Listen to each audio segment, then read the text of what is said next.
का क्या कहना। ओम शांति 26/11/25 मधुर महावाक्य। मिठे बाबा कहे मिठे बच्चे तुम्हें मैंने एवं विश्व सेवादारी अट।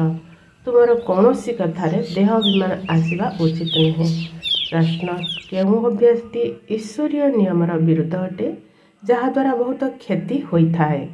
उत्तर कौन सी फिल्म कहानी शुणा अथवा पढ़ा उपन्यास पढ़ा यही अभ्यास बिल्कुल बेनियम अटे। याद्वारा बहुत क्षति होता है। बाबा मना करुछंती पिलामाने तुमको एपरी कौनसी बही पढ़िबार नहीं। यदि कौनसी भी के एपरी पुस्तक पढ़ुछि तेबे तुम्हें परस्पर को सावधान कर। गीत मुखड़ा देख लो प्राणी। ओम शांति। मिठा मिठा संतान मान प्रति बाबा कहते निजर जांच कर जे जोगर यात्रा द्वारा आमे तम प्रधान सत्य प्रधान आड़ को केते अग्रसर हेउछु। समस्त को मेहनत करने को हेब निशार सहित अत्यंत खुशीर सहित बुझाइबा उचित। शिव बाबा कहते मते स्मरण कले पाप कटिजिव। आमे एकमात्र शिव बाबा व्यतीत अन्य काहाको स्मरण करूनाहु। अच्छा मिठे मिठे शिकिल दे संतान मान प्रति माता पिता बाप दादांकर मधुर स्नेह संपन्न शुभेच्छा एवं सुप्रभात। आत्मिक पितांकर आत्मिक संतान मानकु नमस्ते।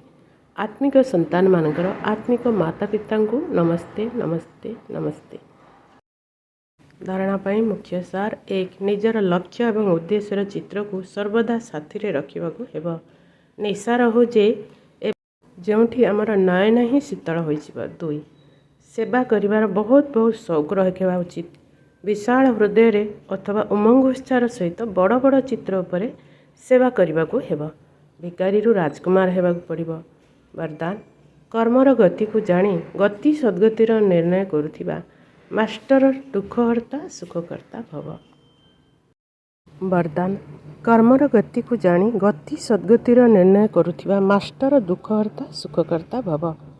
एबे पर्यंत निजर जीवन कहानी को देखिबारे ही शुणिबारे व्यस्त रहो ना बरं प्रत्येक आत्मार कर्म को जानी से मानको गति सुगति देवार निर्णय कर।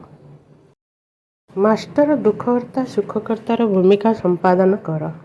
निजर रचना मानकर सुख शांतिर समस्या